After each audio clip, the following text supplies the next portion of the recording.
जय श्री राधे। पूज्य श्री सद्गुरुदेव भगवान के चरणों में प्रणाम।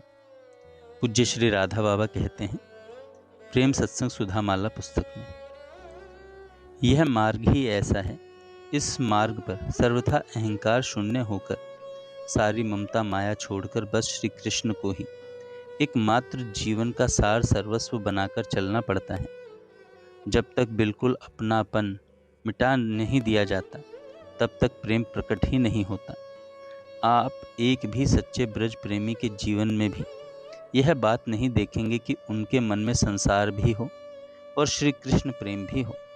अंधकार और प्रकाश दोनों साथ रह ही नहीं सकते, या तो संसार रहेगा या श्री कृष्ण रहेंगे। श्री कृष्ण की कृपा से आपके मन में एक धुंधली सी चाह उत्पन्न हुई है, पर यह चाह इतनी मंद है कि इसको बहुत तेजी से बढ़ाने की तथा यह सूख न जाए इसके लिए चेष्टा करने की पूरी आवश्यकता है। बात यह है कि जब तक मन श्री कृष्ण प्रेम रस से सिक्त नहीं होगा तब तक कोई भी वस्तु सदा रहने वाली शांति दे ही नहीं सकती। इसे आप अपने जीवन में अनुभव करेंगे, पर धीरे धीरे। एक और ख़ास बात है, वह यह है कि आप खूब तेजी से वैराग्य बढ़ाइए। आपके लिए ही नहीं किसी भी भगवत प्रेम चाहने वाले साधक के लिए यह आवश्यक है कि विषयों से तीव्र वैराग्य तथा मन के द्वारा निरंतर भगवत चिंतन हो। यह नहीं होगा तथा कोई आपको कहे कि शांति मिल जाएगी तो समझ लें कि या तो वह कहने वाला स्वयं भ्रम में है या जानबूझकर आपको धोखा दे रहा है। संसार में जब तक भगवत बुद्धि बिल्कुल स्थिर नहीं हो जाएगी तब तक यदि संसार का तनिक भी चिंतन होगा तो वह अशांति ही करेगा। आग को पकड़कर मनुष्य जले नहीं, यह असंभव है। इसी तरह संसार को संसार के रूप में देखते रहने पर इसके चिंतन से जलन बढ़ेगी ही, चाहे आप कहीं भी किसी भी देश में चले जाएं। आपको पता नहीं, शायद वृंदावन में रहने वाले भी कई व्यक्ति बहुत अशांत रहते हैं, जिन्हें वे आंखें प्राप्त नहीं हैं। वे वृंदावन में भी जाकर राग द्वेष से बच नहीं सकते, वहाँ भी उन्हें क्षणिक शांति ही मिलेगी। वृंदावन की चिदानंदमयता का अनुभव उन्हें नहीं होगा। धाम के वस्तु गुण से अंत में उनका कल्याण हो जाए, यह बात दूसरी है। रास देखकर भगवत भाव हो तो वह वस्तुतः भगवत प्राप्ति की परम उच्च साधना होती है। पर आप नाराज ना हो, आपका मन भगवान की ओर नहीं लगता, वह लगता है वहाँ की सजावट पर। जिस मन में कूड़ा है वह गंदा मन रास के भगवत स्वरूपों में ज़्यादा दिन टिकेगा ही नहीं। रही वृंदावन की बात, सो वृंदावन असल में जड़ वस्तु नहीं है कि वह एक देश में सीमित है।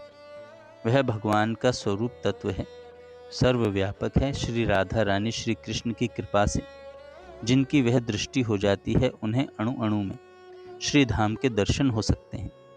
भूलोक में आप जिस वृंदावन का दर्शन करते हैं वह सर्वथा निस्संदेह सच्चिदानंद विभू तत्व है। पर वहाँ भी जिन्हें उस स्वरूप का अनुभव या उस पर श्रद्धा नहीं, उन्हें वहाँ रहकर भी शांति नहीं। सच मानिए, कहीं भी जाएं शांति तभी मिलेगी जबकि मन से संसार निकलेगा। यह नियम ऐसा है कि कभी टलेगा नहीं।